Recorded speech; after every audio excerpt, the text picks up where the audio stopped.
तो स्टूडेंट्स, अभी तक आप लोगों ने सुना है इंपरेटिव सेंटेंस। इंपरेटिव सेंटेंस क्या होता है? किसी के आदेश दिया जाए, किसी को आज्ञा दी जाए, किसी को सलाह दी जाए, किसी को मशवरा दिया जाए, ऐसे सेंटेंस को हम लोग इंपरेटिव सेंटेंस के नाम से जानते हैं। और ऐसे सेंटेंस हम लोगों को बताए भी गए हैं कि शुरू से इंपरेटिव सेंटेंस होते हैं, लेकिन यहाँ पे मैं आपके लिए लेकर आता हूँ कुछ अलग, कुछ यूनिक। तो इस अलग और यूनिक में मैं आपके लिए ट्रांसलेशन सीरीज चला रहा हूँ जिसका नाम है माई सीक्रेट्स। अब माई सीक्रेट्स में इससे पहले मैं एक वीडियो लेक्चर दे चुका हूँ इंपरेटिव सेंटेंस में, आज्ञा सूचक या परामर्श सूचक। ऐसे सेंटेंस मैं आपको पहले ही बता चुका हूँ कि इंपरेटिव सेंटेंस होते हैं। आज का वीडियो लेक्चर मेरा उस इंपरेटिव सेंटेंस का दूसरा पार्ट है, और इस पार्ट में मैं आपको बताऊंगा परामर्श यानी सलाह सूचक या सुझाव सूचक या प्रस्ताव सूचक सेंटेंसेस को मैं आपको इसमें बताने वाला हूँ। तो इस वीडियो में आखिर तक आप बने रहिएगा, क्योंकि इसमें आपको इंपरेटिव सेंटेंस का दूसरा पार्ट जानने को मिलेगा। और यहाँ मैं आपको हमेशा से कहता आया हूँ कि मैं आपको यूनिक दूंगा, अलग दूंगा। तो उसमें आप मेरे आज के वीडियो लेक्चर को देखिए और समझ जाएंगे कि मैं आपको क्यों बार बार कहता हूँ कि मैं अलग दूंगा, यूनिक दूंगा। और वीडियो के लास्ट में आपके लिए मैं ऐसे सरप्राइज सेंटेंस को लेकर आया हूँ जो आपके लिए अभी तक आपने केवल पढ़ रखा होगा, ट्रांसलेट नहीं किया होगा। तो चलिए चलते अपनी क्लास की तरफ और देखते हैं कि क्या क्या हम लोग लेकर आए हैं। Hello students, welcome to Excellence Classes. और आज हम लोग पढ़ेंगे ट्रांसलेशन में ये पढ़ेंगे जिसमें कोई एडवाइस दी जा रही हो, कोई परामर्श दिया जा रहा हो, कोई प्रपोजल दिया जा रहा हो, कोई प्रस्ताव दिया जा रहा हो। ऐसे सेंटेंस को हम लोग इंग्लिश में ट्रांसलेट करेंगे। जैसे यहाँ पे हो गया कि उसे नेता बनना चाहिए,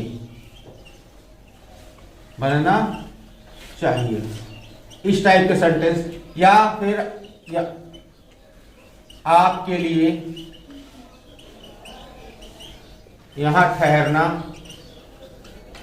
अच्छा होगा, इस टाइप के सेंटेंस आपको आज यहां देखने को मिलेंगे। तो बने रहेगा वीडियो में आखिर तक, जिससे आपको ऐसे सेंटेंस को ट्रांसलेट करना आसानी से आ जाए।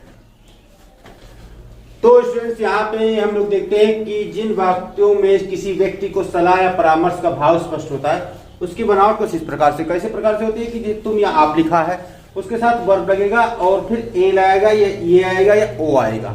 यहाँ पे आप लोगों को ध्यान रखना है कि ए या ये आपके साथ आएगा और ओ हमारा आएगा तुम के साथ आएगा। तो चलिए एक एग्जांपल लेते हैं कि आप कुछ दवा खाइए।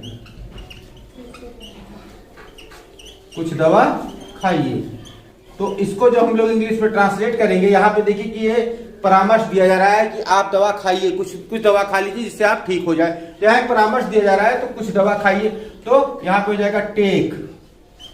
क्यों? क्योंकि आप यहाँ पे अंडरस्टूड में है, आपकी इंग्लिश हम लोग नहीं लिखेंगे। तो टेक और कुछ दवा खाइए, some medicine, take some medicine. ये इस प्रकार से इंग्लिश में ट्रांसलेट हो गया। लेकिन कहीं कहीं पे आपको ये ट्रांसलेशन नहीं मिलता, आप इनके साथ यू का यूज देखते हैं। तो जब भी आप इस सेंटेंस में यू का यूज देखें तो आप एक चीज देखेंगे कि यू के साथ आपको माइट का यूज देखने को मिल रहा है। जैसे आप कुछ दवा खाइए तो यू, इसको यू आप यूज कर दीजिए, यू के साथ आप लोग माइट लगा दीजिए, यू माइट। और उसके बाद फिर ये पूरा का सेंटेंस ऐसे लिख दीजिए यहाँ पे, you might take some medicine. उम्मीद है कि ऐसे सेंटेंस आपको समझ में आ गए होंगे। अगर इसी को आपकी जगह पे तुम आता तो यहां हो जाता कि तुम कुछ दवा खाओ,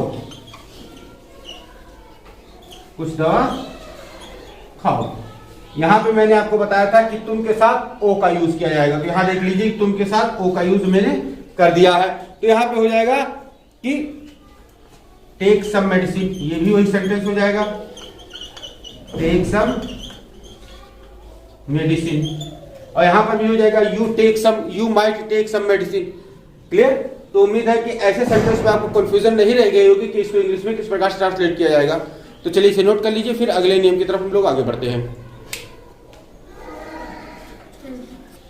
ऐसे सेंटेंस में जब भी हम लोगों को निगेटिव मिल जाए, जैसे कि अब देर नहीं करनी चाहिए, तो वहां पे आप लोग डू नॉट या डोंट का यूज सेंटेंस में सबसे पहले कर सकते हैं। तो ऐसे सेंटेंस का एग्जांपल लेते हैं निगेटिव की तरफ कि अब देर ना कीजिए। तो यहां पे हो जाएगा कि do not make delay now, कि अब देर ना कीजिए, या फिर हो जाएगा कि अब देर ना करें, तब भी हो जाएगा कि डू नॉट डिले नाउ, या फिर हो जाए कि इसकी चिंता ना कीजिए, इसकी चिंता ना कीजिए। तो इसको तो सभी ने कई बार सुना होगा कि इस सेंटेंस को इंग्लिश में ट्रांसलेट करना कि डोंट वरी अबाउट इट। इसको कई बार सभी ने सुन रखा होगा ऐसे सेंटेंस को, डोंट वरी अबाउट इट। तो इसकी हिंदी होती है कि इसकी चिंता ना कीजिए। ऐसे सेंटेंस आ जाए तो इनको इंग्लिश में निगेटिव में ट्रांसलेट करने के लिए आपको डू नॉट या डोंट का प्रयोग सेंटेंस में सबसे पहले कर लेना है। क्लियर? तो स्टूडेंट्स अब आगे बढ़ते हैं और ऐसे सेंटेंस की तरफ आगे बढ़ते हैं जहां पे हम लोगों को किसी भी सेंटेंस में जोरदार तरीके से बहुत ही दबाव डाल के कोई सलाह दी जा रही हो, परामर्श दिया जा रहा होगा। ऐसे सेंटेंस में हम लोगों को कुछ हिंदी स्ट्रक्चर इस प्रकार से मिलता है। ऐसे सेंटेंस को हिंदी स्ट्रक्चर किस प्रकार से मिलता है ये आप देख लीजिए। तो स्टूडेंट ऐसे सेंटेंस का हिंदी स्ट्रक्चर हमें मिलेगा कि सब्जेक्ट प्लस जरूर या अवश्य, उसके बाद वर्ब, या उसके बाद हम लोगों को वर्ब के साथ जुड़ा हुआ ओ मिल जाएगा, ये मिल जाएगा या ए मिल जाएगा। यानी सब्जेक्ट यू या मतलब तुम या आप जो होगा, तुम या आप जो सब्जेक्ट होता है तुम होगा तो आप ओ लगाएंगे, आप होगा तो ये लगाइए या ए लगाएंगे। ये सेंटेंस हम लोग ले लेते हैं। तुम पूरा आराम अवश्य करो, अवश्य करो। यहां देखिए ओ आया, तुम था तो ओ आया, और ये अवश्य वर्ड आया। अवश्य आया या जरूर आया, तो इसमें परामर्श पे कोई जोर दिया जा रहा है कि तुम पूरा आराम अवश्य करो। ऐसे सेंटेंस को जो इंग्लिश में हम लोग ट्रांसलेट करते हैं तो बहुत ज्यादा दिक्कत की बात नहीं होती है कि आप लोगों को बस कुछ करना नहीं रहेगा, बस आगे डू लगा देंगे। डू टेक कंप्लीट रेस्ट, बस इतना सा करना रहेगा कि ऐसे सेंटेंस जब आपको मिल जाए ज्यादा कंफ्यूज होने की जरूरत नहीं, आपको डू आगे लगा देना है और सेंटेंस को इंग्लिश में ट्रांसलेट करना है। जैसे आपको कहा जाए कि तुम पूरा आराम करो, तो ये हो जाता टेक कंप्लीट रेस्ट। लेकिन अगर कहा गया तुम पूरा आराम अवश्य करो तो do take complete rest. Clear? तो आगे बढ़ते हैं और इस सेंटेंस को दूसरे तरीके से ट्रांसलेट करना सीखते हैं। जैसे कि एक बार मैं अभी पिछली स्लाइड में बताया था कि एक सेंटेंस को दूसरी बार ट्रांसलेट कर सकते हैं। जैसे यू के साथ हम लोग माइट का यूज करते हैं, उसी प्रकार से यहां पर भी अगर आपको यू का यूज करना है तो यू के साथ आपको मस्ट का यूज करना होगा। यहां पे हो जाएगा कि you must take complete rest. जैसे वहां पे हमने बताया था कि यू के साथ आपको माइट का यूज करना है, तो यहां पे यू के साथ आपको मस्ट का यूज करना है। यदि आपको किसी परामर्श पे जोर दिया जा रहा है तो वहां आप यू लगाइए और यू के साथ मस्ट लगाइए, जिससे आपका ये सेंटेंस आराम से ट्रांसलेट हो जाएगा। आप ऐसे सेंटेंस को चाहे इस प्रकार से ट्रांसलेट करें और चाहे इस प्रकार से ट्रांसलेट करें, सेंटेंस कहीं गलत नहीं होने वाला। क्लियर?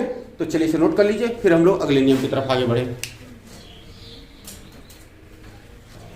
तो स्टूडेंट्स यहां पे मैंने आपको पिछली स्लाइड में बताया कि आप बताइए कि आप जरूर आराम करें या आप अवश्य आराम करें, तो हो जाएगा डू टेक कंप्लीट रेस्ट। इस टाइप का सेंटेंस मैंने बताया कि आप पूरा आराम कीजिए, पूरा आराम कीजिए। और तो इसका ट्रांसलेट मैंने बताया कि डू टेक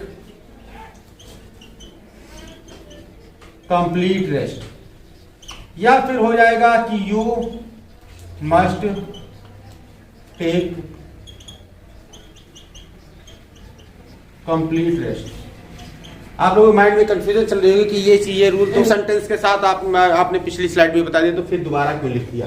इसको मैं अभी बताता हूं कि इसको मैंने दोबारा क्यों लिखा। यहां पे आपको इस टाइप का सेंटेंस को दो प्रकार से ट्रांसलेट करना आपने देखा कि दो प्रकार से मैंने बताया है। लेकिन अगर ये हो जाए कि वे,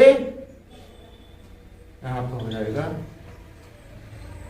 पूरा आराम अवश्य, इसको लिख दिया, इसको भूल गए थे, अवश्य। यहाँ पे कि वे पूरा आराम अवश्य करें, इस टाइप का अगर सेंटेंस आ जाए तो यहां ध्यान रखिए कि यदि आप या तुम आ रहा है तो ही आप पहले टाइप वाले सेंटेंस को अप्लाई करेंगे। अगर आप या तुम नहीं आ रहा है, उनकी जगह कोई दूसरा सब्जेक्ट आ रहा है, तो पहले टाइप वाला सेंटेंस आपके लिए कोई काम नहीं आएगा। तब आपको इसी को ही अप्लाई करना पड़ेगा कि they must take complete rest, इसको लिखना पड़ेगा कि यहां पे आपको जब तुम या आप ही आएगा, आप आएगा तभी आप इस वाले सेंटेंस के फॉर्मेट को अप्लाई कर सकते हैं। अगर इनकी जगह पे कोई दूसरा सब्जेक्ट आ रहा है, जैसे वे आ गया, तो आप निश्चित ही दूसरे वाले फॉर्मेट को ही अप्लाई करना पड़ेगा। पहला फॉर्मेट आपका किसी काम का नहीं रह जाएगा। क्लियर? तो अगले नियमानुसार होता है कि कुछ सेंटेंस के अंत में चाहिए आ जाता है, और जब चाहिए आ जाता है तो उस सेंटेंस से भी हमें सलाह या परामर्श का भाव स्पष्ट पता चलता है। और उस सेंटेंस को सेंटेंस स्ट्रक्चर जो हमें मिलता है, सब्जेक्ट प्लस वर्ब के लास्ट में ना लगा रहेगा या नी लगा रहेगा या ने लगा रहेगा, उसके बाद चाहिए मिल जाएगा। या फिर उसके बाद दूसरा टाइप का सेंटेंस जो मिलेगा, सब्जेक्ट मिलेगा, उसके बाद हम लोगों को एडजेक्टिव या नाउन मिल जाएगा, उसके बाद वर्ब, उसके बाद ना या नी या ने, और उसके बाद चाहिए। मतलब ये हिंदी का स्ट्रक्चर है। हिंदी में कुछ इस प्रकार से सेंटेंस आपको मिलेगा, और जब हिंदी में इस प्रकार से मिल जाएगा सेंटेंस, तो आपको इंग्लिश में जब ट्रांसलेट करेंगे तो उसका स्ट्रक्चर कुछ इस प्रकार से हम लोग लिखेंगे कि सब्जेक्ट लगा देंगे, और सब्जेक्ट के बाद हम लोग लगाएंगे शुड का यूज करेंगे, और शुड के बाद हम लोग लगा देंगे इन्फिनिटिव वर्ब। इन्फिनिटिव लगाएंगे, लेकिन विदाउट टू लगाएंगे। विदाउट टू इन्फिनिटिव का हम लोग यूज करेंगे। या फिर दूसरे टाइप का स्ट्रक्चर जो हमें मिलेगा वो कुछ इस प्रकार से मिलेगा, सब्जेक्ट मिल जाएगा, इसके बाद हम लोगों को शुड मिलेगा, लेकिन शुड के बाद बी मिलेगा, और उसके पश्चात हम लोगों को जो मिलेगा वो नाउन मिलेगा। नाउन या एडजेक्टिव जो आया हो हिंदी के सेंटेंस को यहां लिखेंगे, और इसके बाद हम लोग अदर वर्ड का यूज करेंगे। यहां ध्यान रखिएगा कि अदर वर्ड के संबंधित मैं सब कुछ नहीं लिखता हूं। यहां इन्फिनिटिव के बाद अगर अदर वर्ड आ रहा है तो इन्फिनिटिव के बाद हम लोगों को अदर वर्ड का यूज करना है। क्लियर? तो अगर हिंदी में सेंटेंस का स्ट्रक्चर में कुछ इस प्रकार से मिल जाए, कर्ता प्लस क्रिया, और क्रिया के साथ ना, नी या ने, उसके बाद चाहिए, या फिर कर्ता फिर विशेषण या संज्ञा, उसके बाद क्रिया, उसके क्रिया के साथ ना, नी, ने आ जाए, या फिर चाहिए आ जाए, तो उसको जो हम लोग इंग्लिश में ट्रांसलेट करेंगे तो कुछ स्ट्रक्चर इस स्ट्रक्चर पे करेंगे। तो चलिए इसे नोट कर लीजिए, इसके बाद एग्जांपल लेते हैं इसका, तब आपको समझ आते हैं कि कैसे ये और जल्दी सही से ट्रांसलेट होता है। तो यहाँ पहला एग्जांपल लिया कि तुमको पूरा आराम करना चाहिए। इसको जो हम लोग इंग्लिश में ट्रांसलेट करेंगे तो कुछ हो जाएगा इस प्रकार से कि you should take complete rest. Clear? तो ये शुड का प्रयोग आपने देखा कि जो स्ट्रक्चर मैंने लिखा था उसी के अकॉर्डिंग ये ट्रांसलेट किया गया है। एक और एग्जांपल ले लिया हमने कि उसको ईमानदार बनना चाहिए। ईमानदार बनना चाहिए। तो अब दूसरे नियमानुसार देखिए कि आपको यहाँ पे ये नाउन है कि एडजेक्टिव है, ये आपको नाउन मिल रहा है, तो उसको ईमानदार बनना चाहिए तो ही, और ही के बाद मैंने क्या बताया था कि शुड बी का भी यूज कीजिए। सब्जेक्ट के बाद क्या बताया था, शुड बी का भी यूज कीजिए, तो ही शुड बी हमने लगा दिया, ही शुड बी, और फिर ईमानदार यानी उसमें सब्जेक्ट या नाउन का यूज हमें करना था, एडजेक्टिव या नाउन का यूज करना था, तो यहाँ नाउन हमारे पास है तो यहाँ पे लगा दिया ही शुड बी ऑनेस्ट, और कोई अदर वर्ड है नहीं तो इसीलिए इसको इतने पे ही छोड़ दिया कि he should be honest. Clear? एक और एग्जांपल लेते हैं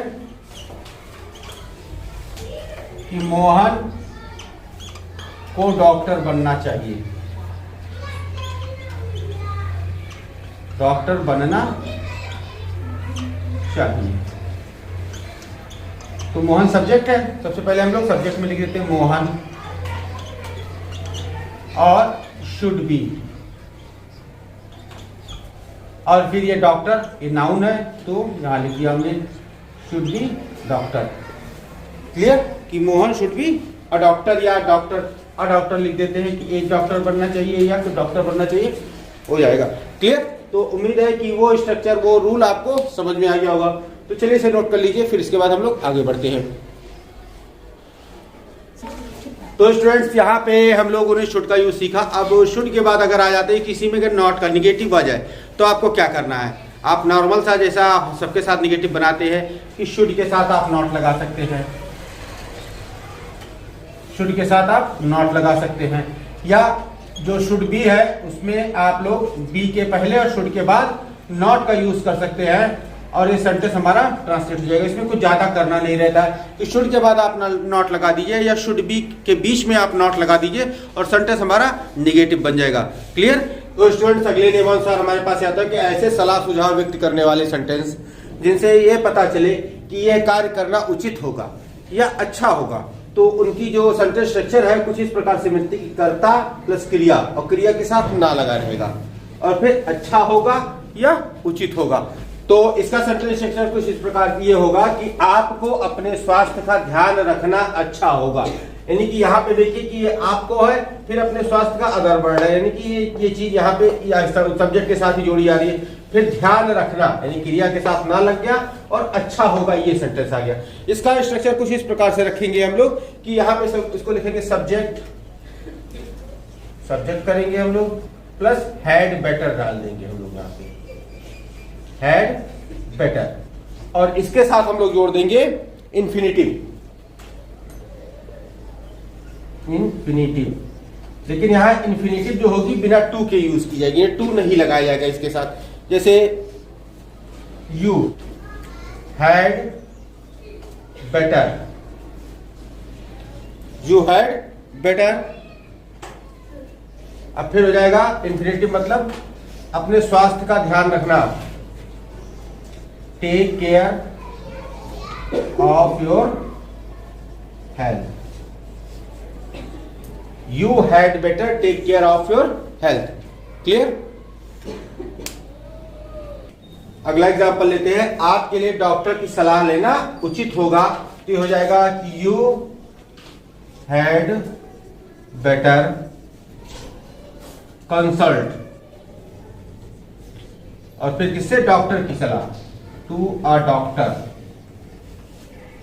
क्लियर। उम्मीद है कि इन एग्जांपल की सहायता से ये रूल आपको समझ में आ गया होगा कि जिसमें ये अच्छा होगा या उचित होगा उसके साथ हम लोग हैड बेटर जोड़ के सेंटेंस को इंग्लिश में ट्रांसलेट कर लेंगे। चलिए इसे नोट कर लीजिए, फिर हम लोग अगले नियम की तरफ आगे बढ़ते हैं। तो अब अगले टाइप के सेंटेंस की तरफ पढ़ते हैं। जैसे कि यहां एक ऐसा सेंटेंस आता है कि उसके लिए चिंता क्यों, उसके लिए चिंता क्यों। अब यहां पे आपको देखने में ये लगेगा कि ना यहां पे वर्ब है ना यहां पे सब्जेक्ट है। ऐसे सेंटेंस आपके सामने आ रहे हैं कि जिसमें ना वर्ब है ना ही सब्जेक्ट है। तो यहां पे इसको कैसे ट्रांसलेट करेंगे, ये उसके दिख तो रहा है लेकिन ये उसके हमें ऑब्जेक्ट का होगा। तो यहां पे जो सब्जेक्ट होगा ये व्हाई, सब्जेक्ट जो होगा यू अंडरस्टूड रहेगा, और उसके बाद हम लोगों का जो यहाँ पे वर्ब होगी वो लुप्त होती है। जैसे यहां जैसे इसका ट्रांसलेट करेंगे व्हाई, पहले हम लोग व्हाई से ही सेंटेंस को शुरू करेंगे, व्हाई वरी, और उसके लिए अबाउट हिम। ऐसे सेंटेंस को जब यहां पे इंग्लिश में ट्रांसलेट करते हैं तो इसमें आप देख लेंगे कि व्हाई वरी अबाउट हिम। तो why you worry about him, यहां पे भी सब, यहां पे वर्ब लुप्त रहती है। यहां पे आप लोगों को ये चीज देखने क्लियर मिल रही है कि सब्जेक्ट जो है ये भी अंडरस्टूड है और वर्ब भी इसमें लुप्त है। क्लियर। चलिए कुछ एग्जांपल ले लेते हैं इसके।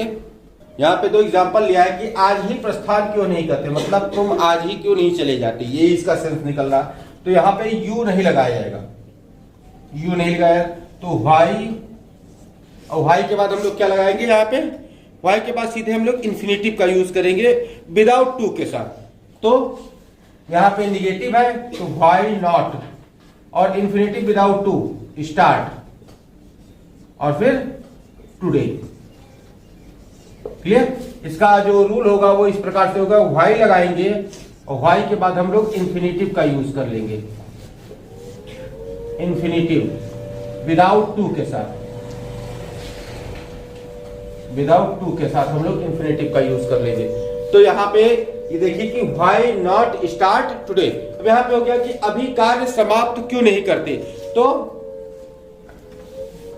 व्हाई नॉट, अब समाप्त क्यों नहीं करते, फिनिश्ड,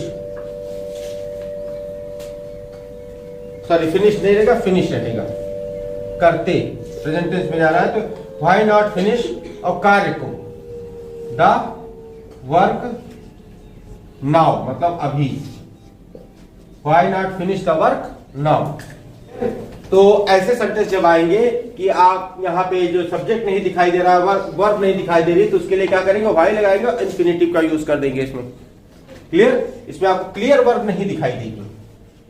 तो चलिए इसे नोट कर लीजिए, उसके बाद हम लोग अगले नियम की तरफ आगे बढ़ते हैं। तो स्टूडेंट्स, आपके दिमाग में प्रश्न आया होगा कि अगर यहां पे यू लगा दिया जाए तब क्या होगा। अगर ऐसे सेंटेंस में यू लगा दिया जाए तो सेंटेंस हमारा प्रश्नवाचक बन जाएगा, और उसके पश्चात ये सेंटेंस हमारा सलाह या सुझाव देने वाला सेंटेंस बचेगा ही नहीं। तो इंपरेटिव सेंटेंस अंतर्गत ये सेंटेंस ऐसे आते हैं कि इसमें हम आपको शुरू से ही बता रहे हैं कि सलाह दी जाती है या सुझाव दिया जाता है, और ऐसे सेंटेंस में अगर हम लोग यू का यूज कर देंगे तो सेंटेंस हमारा पूरी तरह से प्रश्नवाचक बन जाएगा। इसीलिए इस प्रकार के सेंटेंस में हम लोग यू का यूज नहीं करते हैं। क्लियर। तो स्टूडेंट्स, अगले नियमानुसार ये होता है कि ऐसे सेंटेंस जिसे सलाह या सुझाव प्रकट हो रहा हो और उस सेंटेंस में सलाह देने वाला या सुझाव देने वाला भी उस सेंटेंस में होने वाले कार्य के साथ सम्मिलित हो, तो वहां पे हम लोग लेट का यूज करते हैं। और उसका सेंटेंस का स्ट्रक्चर कुछ इस प्रकार से होता है कि पहले कर्ता नहीं हम लोग, फिर क्रिया, और उसके साथ ए लगा रहता है कि इसे चलो खेलने चलें। तो इस टाइप का यहाँ पे सेंटेंस होता है। कहीं कहीं पे सेंटेंस में आप लोगों को ये जो हम लोग है ये लुप्त भी मिलता है, गायब भी मिलता है, लेकिन सेंस वहां पे वही रहता है कि हम लोग लगा हो चाहे ना लगा हो, वहां पे कार्य करने वाला जो होगा उस होने वाक्य में होने वाले कार्य के साथ, मतलब सलाह देने वाला होने वाले वाक्य में कार्य के साथ सम्मिलित जरूर रहेगा। तो वहां पे लेट का यूज हम लोगों को करना है। और ऐसे सेंटेंस को जब हम लोग लिखते हैं तो कुछ इस प्रकार से लिखते हैं कि अब हम लोग चले, अब हम लोग चले, ऐसे सेंटेंस आते हैं। ठीक है। या फिर यहां पे अब चले, यहां पे इस टाइप का सेंटेंस भी आपको देखने को मिल जाएगा कि अब चले, इतना भी मिल सकता है। तो भी यहां वही सेंस निकलता है कि अब हम लोग चले या अब चले, दोनों एक ही सेंटेंस, एक ही टाइप के सेंटेंस होते हैं। तो ये क्या हो जाएगा, लेट अस गो, और अब लिखा है तो लेट अस गो नाउ, अब हमें चलना चाहिए या अब हम चलें। क्लियर। तो ऐसे सेंटेंस को जब हम इंग्लिश में ट्रांसलेट करते हैं तो कुछ इस स्ट्रक्चर में करते हैं कि लेट लगाएंगे, लेट के साथ हम लोग अस लगाएंगे, इसके बाद हम लोग लगाएंगे इंफिनिटिव, इंफिनिटिव विदाउट टू का यूज करेंगे। या फिर कुछ ऐसा भी मिल सकता है हम लोगों को, लेट अस मिल जाए और उसके साथ इंफिनिटिव मिल जाए हम लोगों को, और ये भी विदाउट टू रहे,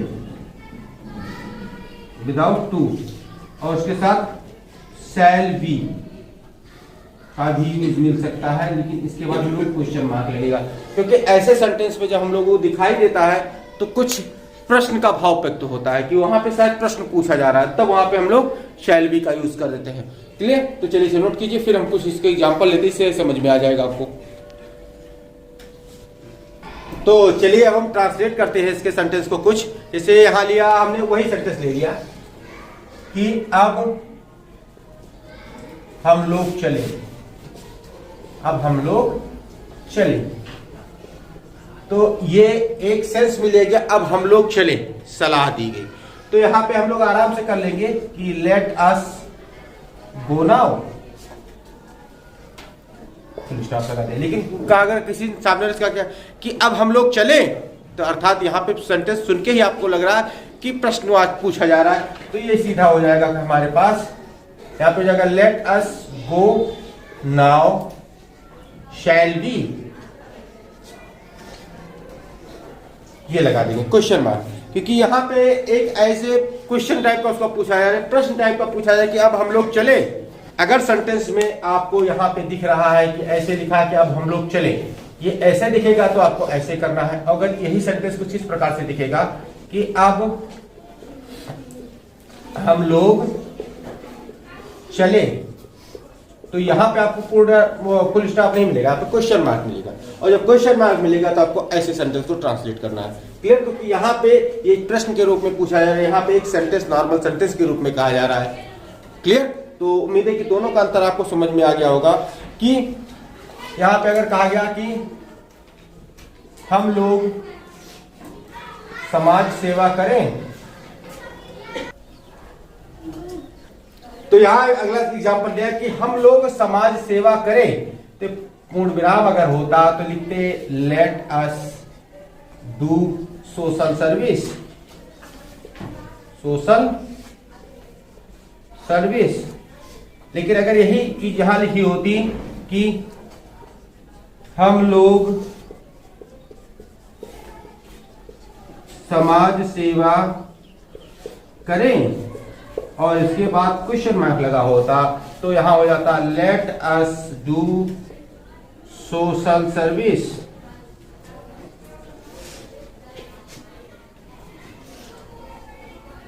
शैल वी क्वेश्चन। क्लियर? तो डिफरेंस उम्मीद है समझ लिया होगा आप लोगों ने। तो चलिए इसे नोट कर लीजिए, फिर हम लोग अगले नियम की तरफ आगे बढ़े। तो स्टूडेंट्स, ये ऐसे सेंटेंस आ रहे हैं आपके सामने जिनसे सलाह सुझाव स्पष्ट हो रहा है, लेकिन साथ साथ प्रश्न भी पूछ रहे हैं वो, कि जैसे ये सेंटेंस का स्ट्रक्चर होता है कर्ता प्लस क्रिया, उसके साथ ना, फिर कैसा रहेगा।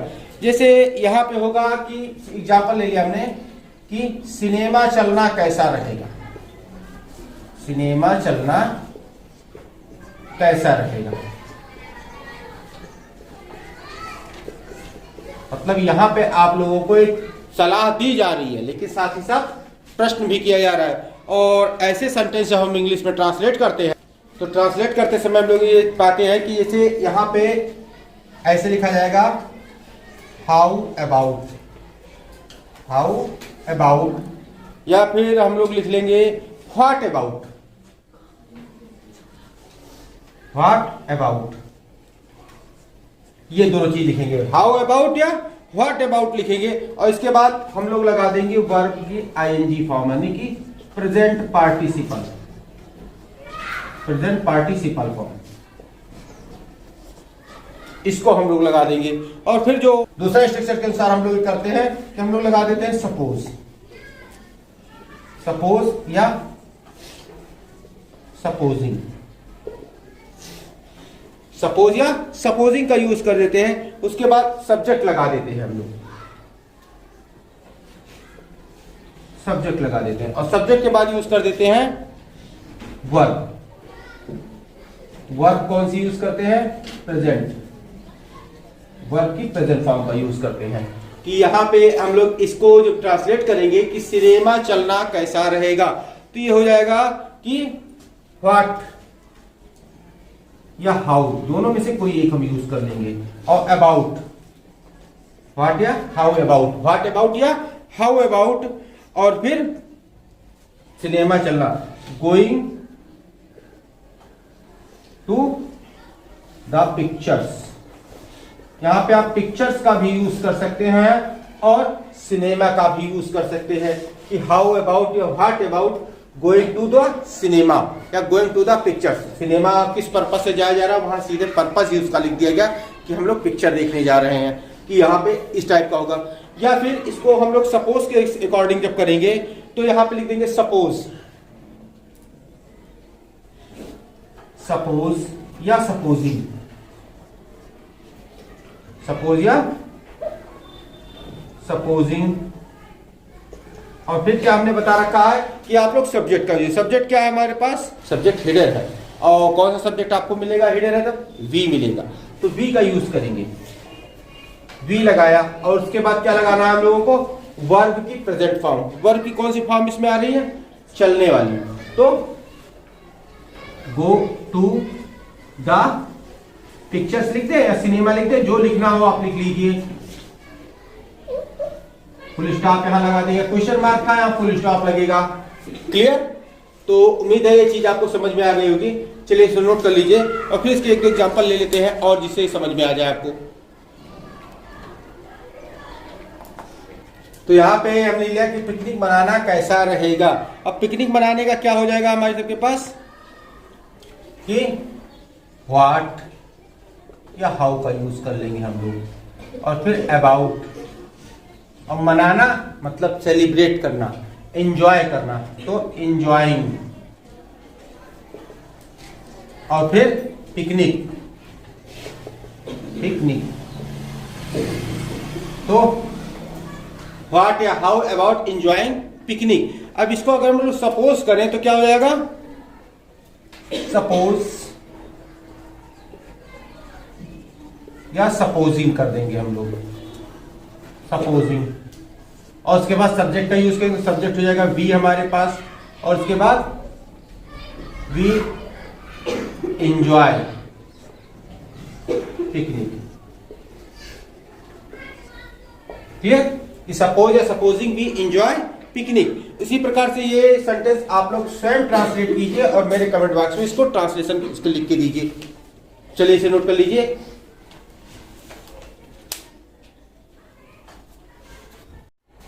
तो स्टूडेंट्स, इसी के साथ आज का वीडियो लेक्चर समाप्त किया जाता है। उम्मीद है इस वीडियो लेक्चर में मैंने जो आपसे शुरू में वादा किया था वो चीज आपको मिली होगी।